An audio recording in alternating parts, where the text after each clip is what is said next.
Good morning, everybody. If you are in different time zone, good afternoon. So we're gonna jump into this presentation. We're gonna be talking about residential pest treatment.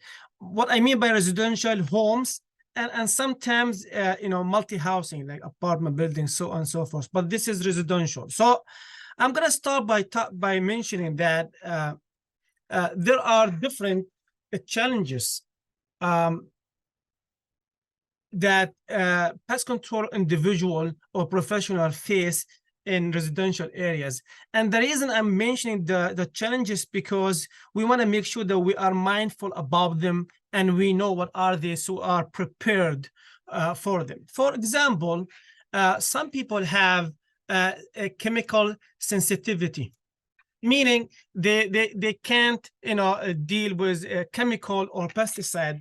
This sensitivity make our treatment options limited, especially for elderly people or people who have respiratory problems. They have a weak immune system. So if you're ready to go and do chemical treatment, but you run with these ones, what you're gonna do? That limit the treatment. So you have to be mindful about this. The other thing is the other challenging is lack of awareness of prevention.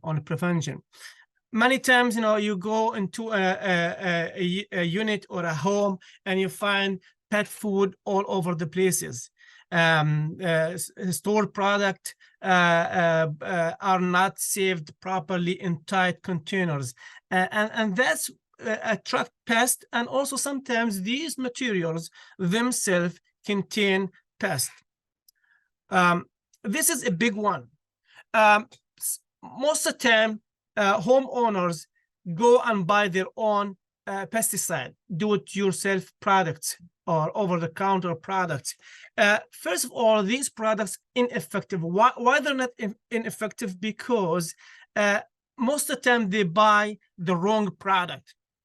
They don't read the label. They don't know where to treat it and how much of it, and that's cause potential health risk, especially when they overuse dust formulation. And I'm going to show you some of these examples as I go. The big thing is that these do-it-yourself products interfere with the professional pest control efforts. What does it mean? It's going to spread the infestation. It make the pest not willing to go to area treated with these do-it-yourself products. Tolerance level. Some people have low tolerance level, which mean they freak out when they have pests. They request multiple treatment. They always call for treatment. I want extra treatment. I need my house to be treated again and again and again. The opposite, those who have high tolerance, they don't really mind the bugs. For this, they ignore it, and that makes the pest control professional not aware of the infestation. You go and you'll be surprised that there are bugs that you are not aware of. I just put here a diagram, a graph to show you how people in general tolerate pests. No one actually tolerates bed bugs, so the tolerance level is 0. And then rats comes also in the second place. When people see rats in their homes, they tend to freak out. Mice, spider, fleas, ants, silverfish. I don't know how many people actually care about silverfish, but it seems that silverfish is not that a big a deal for people. The cost of treatment is another challenge. People like in general to save money. So basically they may ignore the infestation or do some shortcuts, and that tend to help pests to build up and become a bigger problem. So in the long run, trying to save money will haunt them and make the problem worse, or maybe they end up paying more to eliminate the infestation. So of course there are more challenges in residential areas, but I just mentioned a couple of them. So how do we meet the challenge? How do we draw the line and make sure that we deliver the best treatment in residential area? We have to align our residential treatments tactics that we're going to talk about it today with the IPM principle. So this alignment means that we need to focus on the following component. I'm sure that you have heard about IPM multiple times. There are different components, but most of the time they are the same, maybe named differently. Here I'm going to focus on assessment, prevention, elimination, communication, documentation, and education. Every treatment should start with assessment. And I'm going to talk in details about these components as I go. But I want you here to look at the numbers here. So I put 30% efforts for assessment, 25% prevention, 20% elimination, communication 15%, and documentation 5%, education 5%. Why? Because it is really important that you spend good time trying to figure out what is it? What are the things that attract pests into that location? What are the conditions that contribute to the infestation, and so on and so forth? Prevention is a long-term thing, especially if the location is near a park or near standing water, and so on and so forth. So 25% of your time focusing on the prevention. So let's talk about the assessment.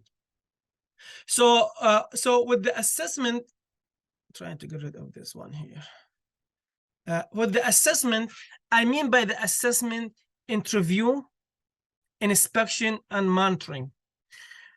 Interview, meaning you interview the customer, ask question. I'm going to go over this question in a little bit. Inspection, indoor and outdoor. Your inspection should not be limited to the indoor. You have to pay attention to the exterior, because sometimes we build homes in the territory of pests, and we should not expect that they're not going to invade the homes. So you have to make sure that you do outdoor inspection and monitoring, of course, indoor. And while we do assessment, to identify pest vulnerable areas. You probably heard about this term before, but just as a reminder, pest vulnerable areas means these areas and the site inside homes or the location that attract pests, provide them with food, shelter, water, and protection. So you need to identify these areas, and also assessment help us to evaluate the treatment. You treated last week, and you do assessment to figure out did you achieve a proper elimination, and that's through the assessment. So what do you ask your customer when you do interview? What type of the pest? What is it? And how many of them? And for how long? So when you ask how many, you kind of get some information about the level of infestation, and for how long, the history. Sometimes it's seasonal. Like yesterday, I asked somebody, is it seasonal or consistent? She said seasonal. Then I focused on the prevention, because it's seasonal. It's not something consistent, where it is and where they are coming from, and if there any damage. But I should remind you that people usually do not tell you all the fact that you really need. Some of them, they have accurate information, they give you accurate information, but some of them, they don't give you accurate information for the number of reasons. For example, we just mentioned the low tolerance, high tolerance. People with low tolerance, they say bugs everywhere. And you go, there is maybe 1 or 2 bugs in the kitchen. The people with high tolerance, they tell you just a couple. You go there and you find bugs everywhere. Imaginary, you already have heard about delusory parasitosis. So those who think that there are bugs actually live inside them or attached to them or bite them where they are sleeping, they can they kind of imagine the presence of bugs. And this is a big problem, and misidentify. Like, people think they have bugs, but not. So I'm gonna give you example. So this guy sent me a mail, say, what is this insect that was in my kitchen cupboard after your technician sprayed this morning? So if you look closely, this is not an insect. This is just a roach gel treatment. So bottom line, interview them to collect information, but you gotta have to do a thorough inspection. So let me go through inspection tips. First of all, you're gonna have to have a very good flashlight. I have seen people use their phone as a flashlight. This is not professional, and you need a bright flashlight, and make sure it is it is a charge. Go on the field and your flashlight is not working. So how are you gonna look for bugs? Inspection mirror, very important if you want to reach out to see hidden area, out of reach areas. We know that pests are secretive. Secretive means they don't like to be seen. So don't expect that they're gonna be in areas where you can easily see them. So knee pads, tools, you are as good as your tool. Multiple times I go into a location and I want to look behind something, and we don't have the tool, screwdriver or something, to remove that outlet. Without me be able to look behind that outlet, I have no clue if there are bugs there or not. Gloves, ladder. So I want to go to the attic because I know bugs love attics. They hide in the attics. I'm going to mention that in a little bit, but there is no ladder. So then you have to skip the attic. If you skip the attic, probably the problem is there and you just missed it. Cameras and smartphones, this is very important. Multiple times we talk with homeowners about, conducive conditions that they need to take care of. They agree with you, but when you deliver a picture, it tends that they jump on it right away. So showing videos or pictures of the thing that you need them to draw attention to with the cameras, with the photo, really make difference. Of course, you need to write your report and so on and so forth. Common sense that you really need to know the common pests that can be encountered into residential areas. And that's very important because it helps you to find them early.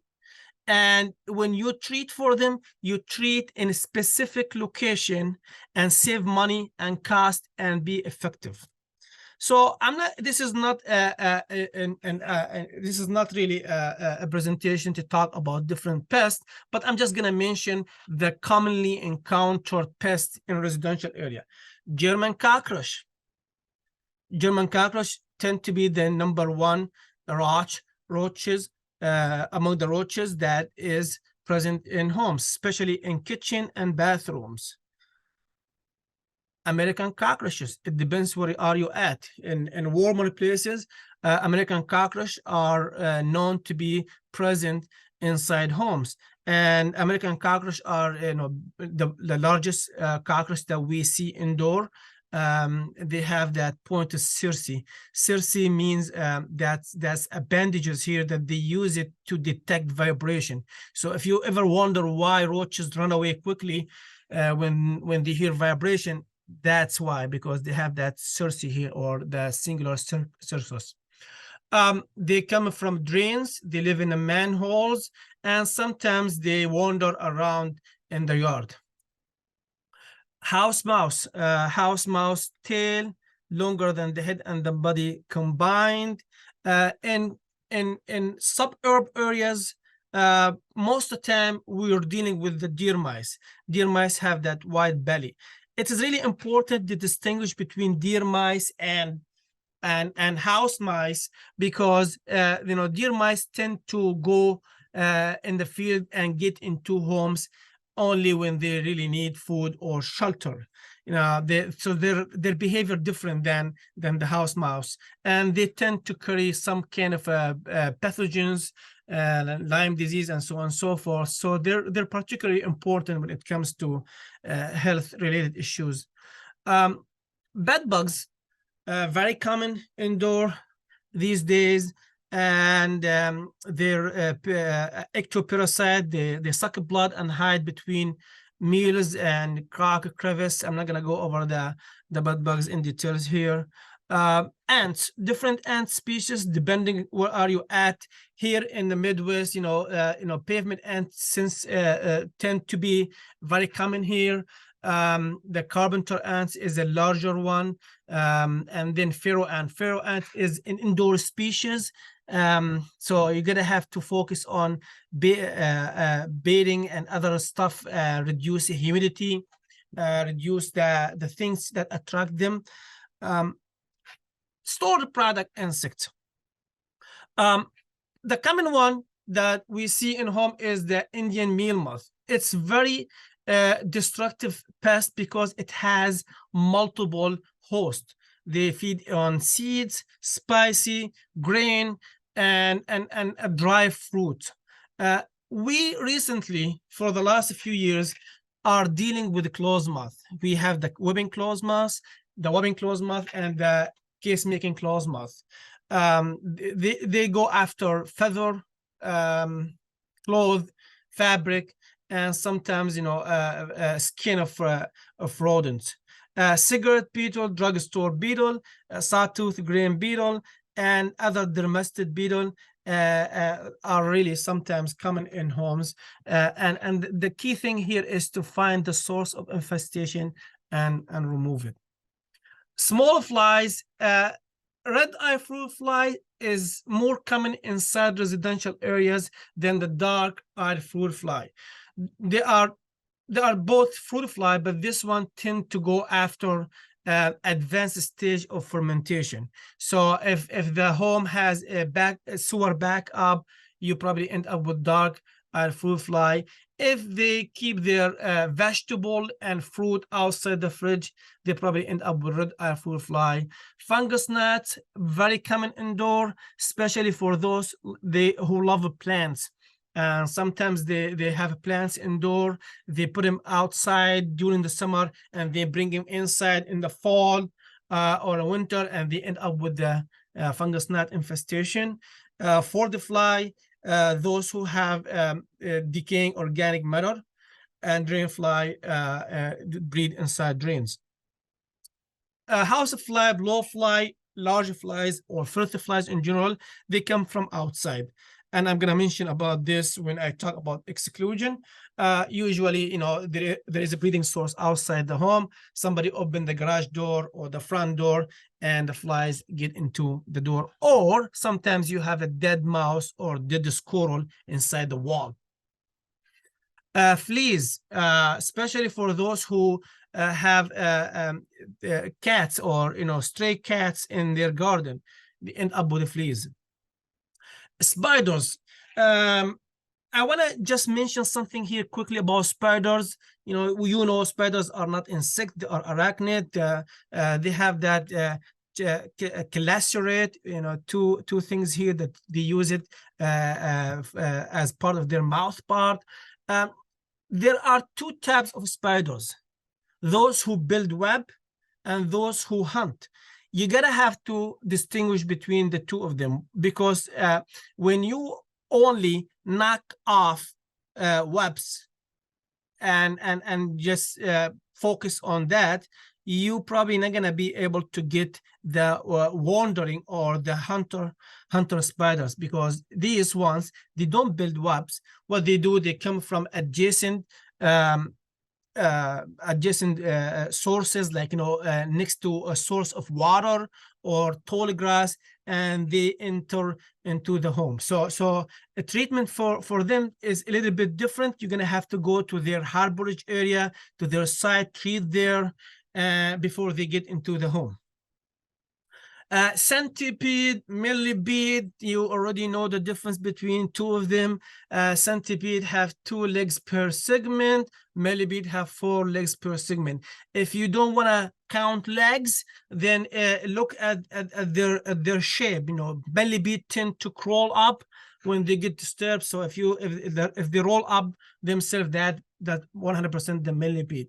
So why you need to differentiate between millipede and centipede? Because millipede usually feed on decaying organic matter. If customer complaining about millipede, then it gotta be something that has organic matter. Whether they're coming from outdoor sources or indoor plants. For millipedes, they go after bugs. They have poison, and they bite their host and feed on them. So basically, it could be there is a bug infestation other than the centipede that attract the centipede. But both of them, they like moist, wet areas. So that's a key thing that you have to focus on when you're dealing with centipede and millipede. Another thing that I would like to mention here, please make sure to check out of site areas. If you only service the exterior garage, you're probably gonna miss some of the pests that usually use the attics or crawl space or basement as harborage, especially in the winter time. You know, these out of reach areas provide them with shelter, and they are not disturbed there. So at least once a year or once every twice a year, go to these areas, ask about them and inspect them, or put some monitor there. An inspection, make an inspection list, a checklist. This is really important because technicians usually have a busy schedule and they don't have sometimes time to go through every single spot in the location. At least you have, for those accounts that you service regularly, checklist. For multi-housing, you're gonna have to make sure you hit the common areas because they are shared areas and usually they have more pests than other areas. Trash room, HVAC system, exterior opening, make sure that the exterior has no openings on them. Dumpster, pet areas, and for single family homes, you're gonna have to check the kitchen, the bathroom, utility room, basement, garage, and attic. I put a question mark here. Some of the homes, they don't have attic, but if they do have attic, it makes sense to check there. Form a pest calendar. We in the pest control business, we sometimes have different pests during different season or different months. So for me, I have this here, which tells me that, you know, maybe in September, I'm gonna start to worry about bugs, other bugs, or lady beetle. They're trying to get into home for overwintering, and so on and so forth. This calendar or pest calendar make you prepared for any activity upfront. So look for pest vulnerable area. I already mentioned that before. So example of pest vulnerable areas is, you know, tall grass. Tall grass means you have wildlife, snake, and bugs, and actually the predators that feed on the bugs. So make sure that the homeowner take care of that stuff. Standing water. If you have standing water around the property, this means that you're gonna have mosquito, midges, and different aquatic insects. This is a big thing, opening and gaps in the exterior. Don't limit yourself only to the lower level, but also look at the high level. Sometimes they get from the roof line. So if there's a gap in the roof, that's indicate that, you know, it's an entry point, and door sweep, and so on and so forth. Trash area. So basically, bugs and rodents like trash. So for example, this was left inside the garage for only 3 days, and after that, fruit fly is breeding there. Of course, you know, leave trash outside the home will attract rodents. Garbage disposal. Some people, especially elderly people, they don't really use the garbage disposal. And if the garbage disposal is not used, it's become a breeding source for flies and roaches. Dropping scats, attractive flies outside. This is really important. This picture was sent to me from a home, a garage. There is a standing water here for some reason, and guess what? There are fruit fly larvae, pupae here. If you count them, probably there are a dozen of them. Let's say 10 pupa cases here. You know from biology that every fruit fly produces 500 eggs in 10 days. So if we have 10 here, that means we times 500, lot of flies. So that's the standing water need to be removed. Uncovered pet food, and you know that if you have stored product, for example, cereals or pet food stored for a long time, they probably gonna be having bugs. I usually joke and I say to my student or my trainee, if you don't eat your cereal in 21 days, you're probably gonna end up with stored product insects. Why? Because the majority, not all of them, the majority of pest stored product insects live, their life cycle is within 3 weeks. So make sure that there are properly stored. Clutter. Some people hoarder. They like to hoard the stuff. Clutter is a problem. So you have to look into these things and advise them to declutter them. Here's a picture of bed bugs actually in this area. And you see the number of bed bugs in that room, and actually you don't even have access to it.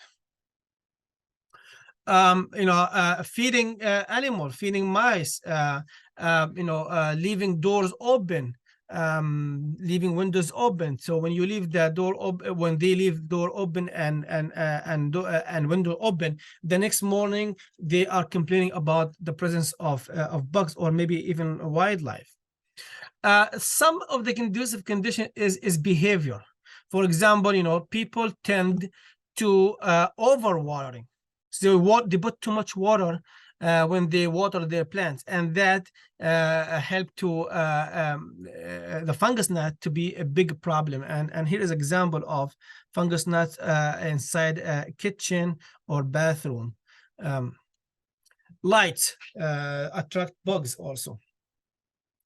Another thing is that you need to pay attention to when you do an inspection inside homes is to look under the oven. I know ovens are heavy, but they're warm. They are big, enough to hide mice and maybe roaches. If you look at this picture, this is under an oven. Here is the entry way that the mice used to go from here to everywhere, behind the fridge. And you already know that roaches, German cockroach, love to hide behind the fridge. This motor provide them with the warmth, and if they are hungry, they just get inside the fridge, eat whatever they want, and they come back here to hide. So monitoring is something that we need to think about it in residential area. I do know for a fact that in our industry, we don't implement a lot of monitoring techniques inside residential areas. We do that in commercial area. But it's really, if you have a residential account and they have pest problems or pest pressure, it really makes sense to install some monitoring devices. You already know about multi-catch for mice traps, different shapes, different designs, snap traps for mice and rats, and you can actually place them inside rodent bait station if you have concern about the safety of children or pet. Sticky traps. different design, they catch mice. They're inhumane. But look at this picture, it's interesting one. I have seen people using duct tape for different things, but it's seen that the duct tape here catching a lot of German cockroach. I'm not advising for this technique, but it's just interesting picture. Insect light trap, different design, different things. Make sure that you have the right one. Ask the manufacturer questions that suit your operation. Don't expect that all insect light traps work the same way. Some of them may attract the flies different than others, and so on and so forth. Some of them, they really look good. So if customer in home, they don't want the big ones, you can actually sell them one that look really pretty, as good as a light fixture. Pheromone traps, we use a lot of different technique inside residential areas, and one of the things that people in homes have are the stored product insect. You sometimes need to use pheromone traps for Indian meal moth or closed moth. My tip for you today is make sure that you properly store the pheromone traps, because pheromone traps, not like other traps, they need to be stored inside the fridge or a freezer. And if they are not stored properly, they lose their efficacy. It is very embarrassing when you use pheromone traps inside home and the homeowner tell you that they are catching more flies, more moth in their own pheromone traps that they purchase online than yours.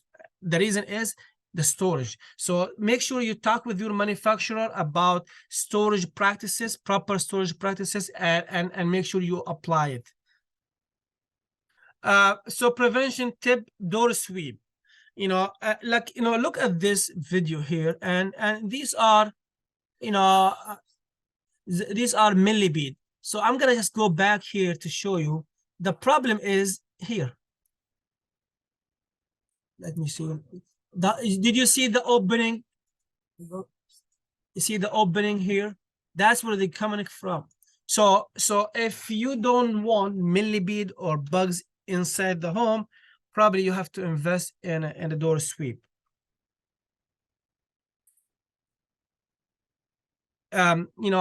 Exclusion. Make sure that all entry points are properly sealed using proper sealant. Door sweep, especially in the area between the kitchen and the garage. Like for me in my house, every time I open the garage door during the summer to get the grocery inside the kitchen, I end up with maybe 5 or 10 flies I have to mess with afterward. Self-close doors are really help a little bit with this thing. Overhanging. I was in a home last week, and they're complaining about infestation of mice and squirrel. I looked and found that trees touching the roof. So I said the only way to not have these is just to cut these back, so you don't give him access, because even if you have loaded equipment around the perimeter of the house, this still can go through. They will bypass it and go inside through the overhanging branches. Fix moisture problems, maintain the landscape. And this is also another thing that I would like you to think about it and talk with it with your customer, to check deliveries.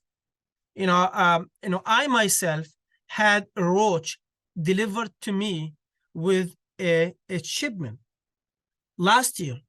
So I said, it was not a food shipment, it's just a regular mail. So the customer should really pay attention to shipments, especially that we're going through the holiday season right now. You get bugs, sometimes we get bugs is not actually related to the structure. Why? Because they came with the shipment. I talked about this before. The stored products need to be stored in tightly fit containers, and they encourage them to use the FIFO, and I already mentioned why the life cycle of stored product insect is really short. Store things in containers with tight fitting lids. You know, if you look at this one here, this home, they have clutter. When they have clutter, they have, you know, harborage area for pests. When they are organized, you can do an inspection. Actually, you can do a treatment if you want to. Cleaning kitchen, and very important. But you know, I want you to look at this video. So this is an oven. You know, this house is so clean. But you know, you can tell that, you know, it doesn't matter how much clean you are, the food debris and crumbs, they fall behind this. There was if you look here, there is some ants here. So why there are some ants here? Because there are some food debris behind the stove. Once a while, the oven need to be pulled by the customer and vacuum around it. That helps a lot. Not avoid feeding the wildlife. People love, you know, to feed the squirrel, sometimes, you know, pigeons or birds. It's good to do so, but you know, when you feed them around or near the structure, you actually attract more of them. They tend to leave behind dropping and probably parasite that end up inside the home. So I would recommend that you recommend to your customer to avoid feeding wildlife. Now we're going to talk about elimination. Elimination, you know, meaning that we need to remove pests inside the home. Before we do elimination, we have to take the residence schedule into consideration. It is not comfortable when you actually planning to go and do treatment and you don't have access, or in the case of bed bugs, they're not prepared. So make sure that the residential or the client schedule is taken into consideration before you think about elimination. We talk about chemical sensitivity. You don't want to go and ready with your sprayer to spray your favorite pesticide, and then you go there and they don't allow you to do it. So what you're gonna do? So be mindful about this, and also you know, do treatment that really work, whether it's a chemical or non-chemical or a combination of two. So let's go through some of the elimination tactics in residential area. So people ask, should I use dust or spray or bait or use granule? What is it?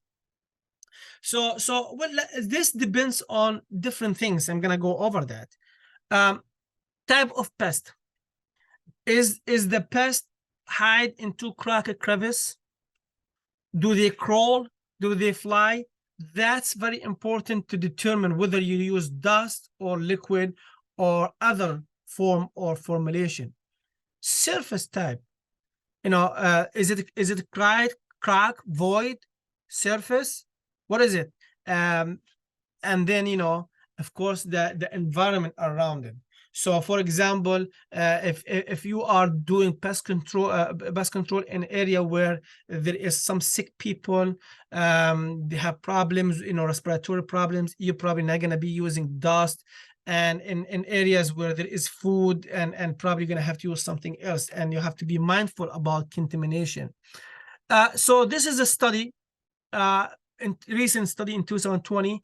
In this study, they compare 3 different dust formulation commonly used in the structural pest control. By the way, I'm not endorsing nobody. I'm trying here to provide you with information. So no endorsement for nothing. So basically, they find out that the moist environment can significantly reduce the efficacy of insecticide dust. So they tried different dust and found that when they use dust against bed bugs, the dust did not do well in moist conditions. So if there is a presence of moisture, there is a problem. Dust usually used in a crack, crevice, void. And I'm gonna emphasize the importance of use dust lightly, light thin, because if you use the dust in the big quantities, you're gonna end up deter the pest. Here in Minnesota, we have snows, and I always bring that example. If you have snow banks, you don't tend to go through the snow banks. You go around it. The same thing with bugs. If you have roaches or bed bugs and they see this number of dust, they're not gonna go there. They're gonna change their route and they're gonna go to an area inaccessible for you. And that's a health problem, and that, as I said before, is going to interfere with your treatment. Baits. So for insecticide baits, different baits for different formulation of baits that are commonly used inside homes. Gel bait, granule bait. We have recently dust baits. You have to remember that they need to be placed and positioned strategically in places near pest harborage or foraging trail. So you don't just put gel bait every single inch in the kitchen and a bathroom and expect this can happen. You're gonna have to put them in areas near the harborage and near foraging trail, and you have to make sure that it's safe. So not so the bait should not be near food or any area where children and pet may consume them.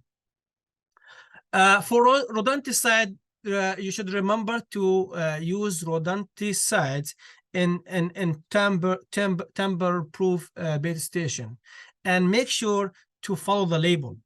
Multiple times, technicians, because they just go to the home maybe once a year or twice a year, they tend to put too much rodenticide. That's illegal application. If you're going after mice, for example, you have to follow the label direction, how many you can actually put inside the base station, and spacing. Sometimes you go to the home and there are two rodent base station next to each other. That's also need to be taken into consideration. And you have to make sure a residential area that the baits will not be, used by non-target pet, dogs, especially dogs. They go after the baits and children. So if you look at this, I just have some example here in some places.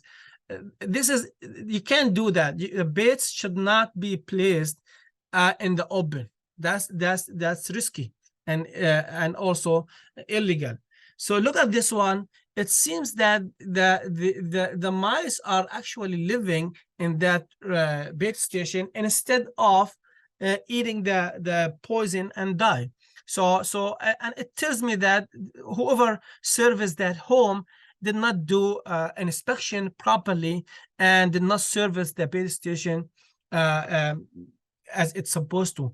If the mice are not eating the baits and they're living in the bait station, it's better to remove that bait station or relocate it to a place where mice can actually get into it and not live in it.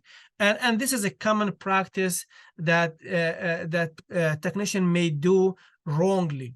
Because they don't like to go into the attic. What they do is you just throw rodenticide in the attic. When they do so, they first of all, they don't expect that the mice gonna run around and find your bait and eat it. What's gonna happen is it's gonna become conducive condition for store product insect. Cigarette beetle, drugstore beetle, and domestic beetle will love to feed on rodenticide in the attic.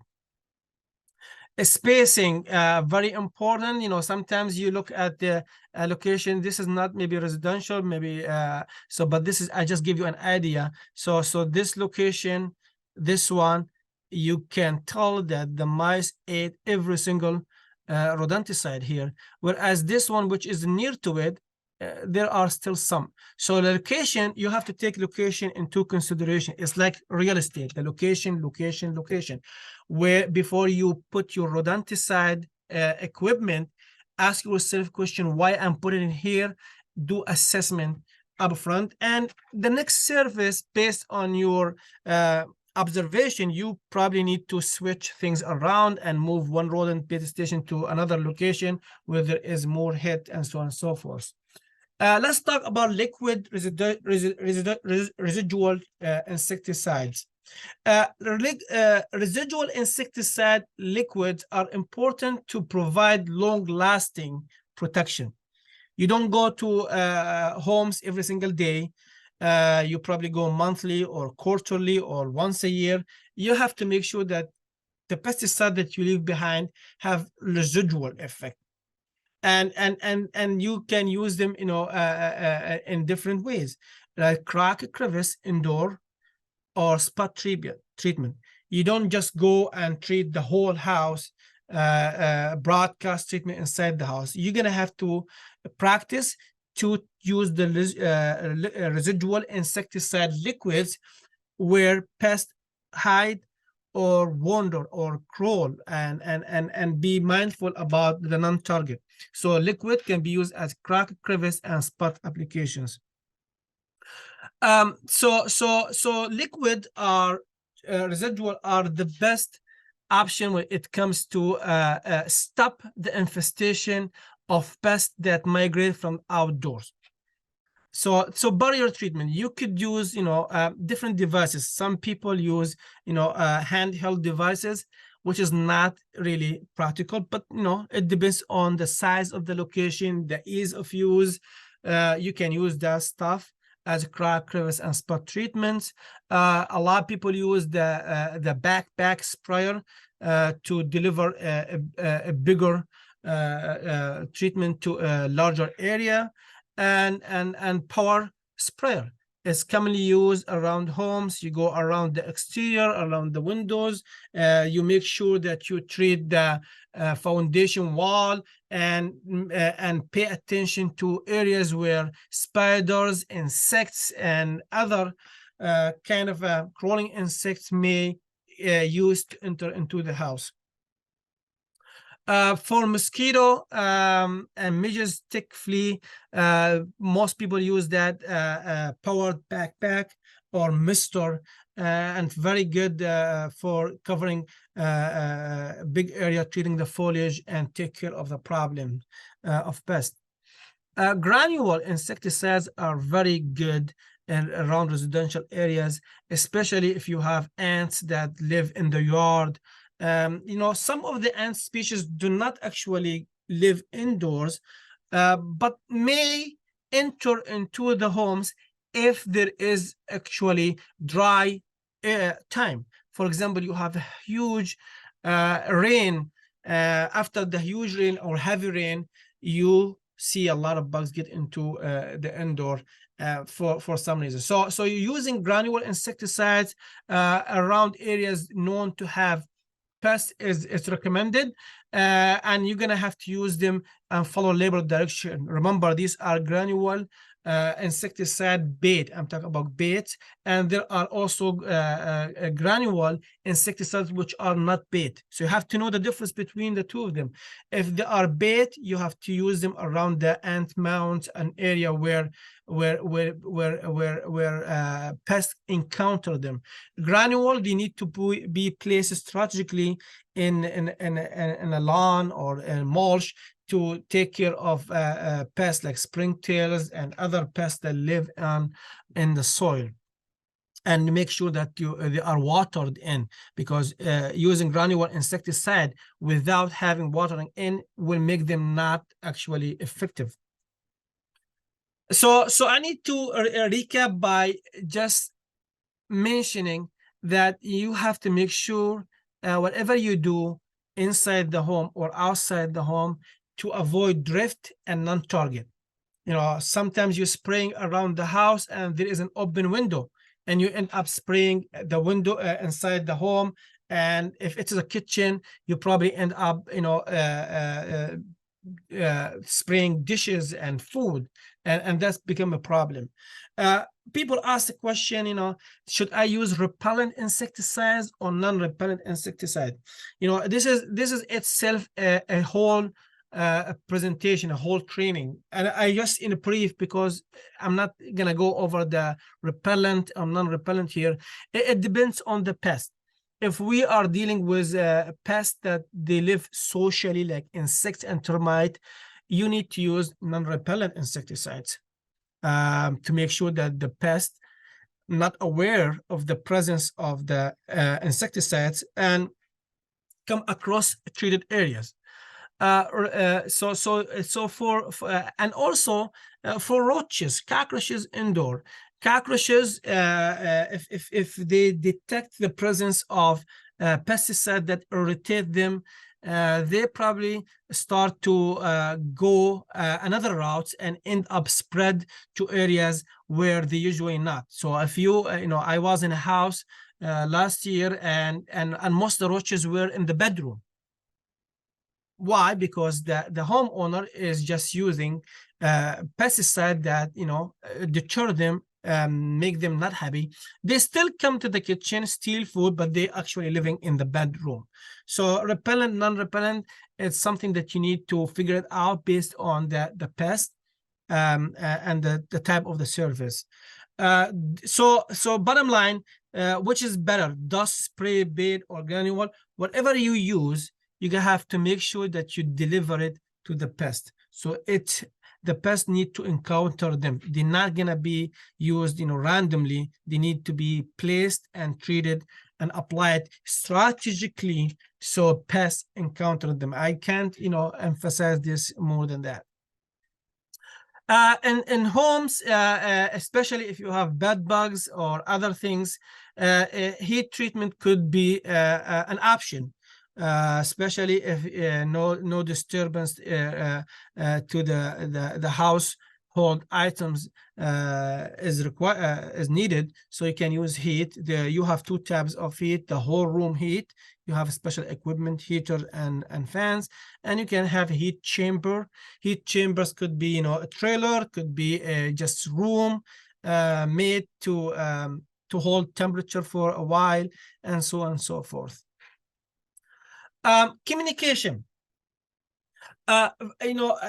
If you remember my slide when I talk about IPM components, communication is a part of the IPM, and you need to communicate with everybody involved in the pest control treatment in residential area.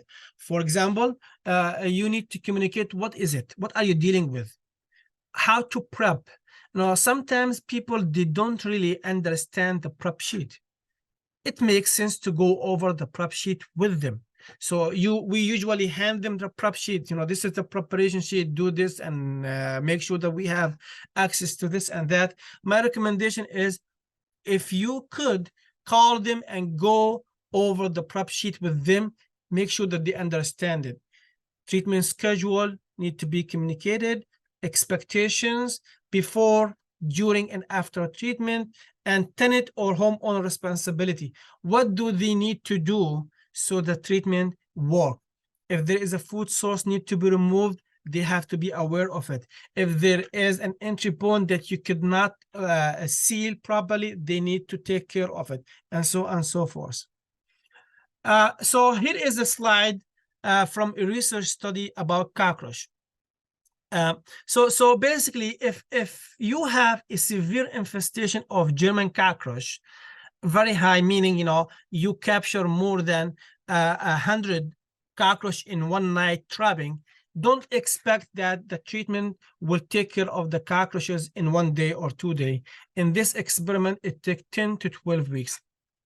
Our team actually did many research in places where cockroaches are there with heavy infestation, and we determined that this data is really legit.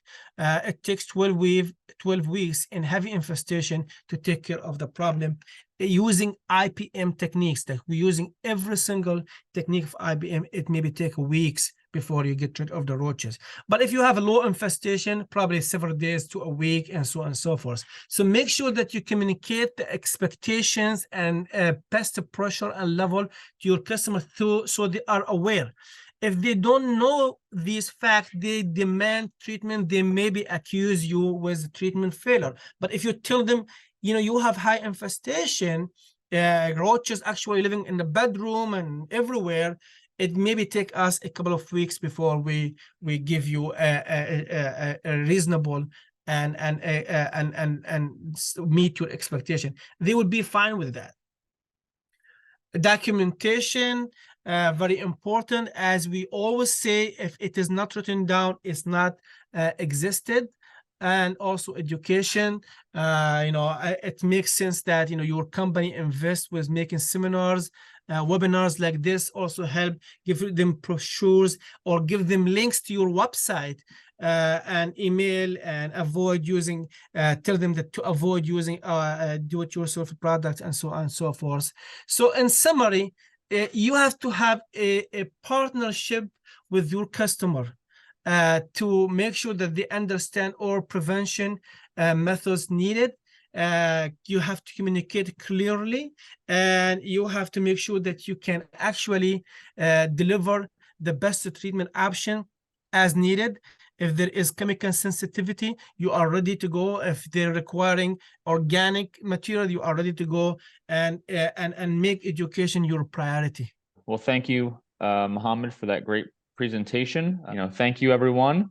Hope you have a great weekend, and we will see you next month for the next FMC First Friday on ants. Go fast or go slow.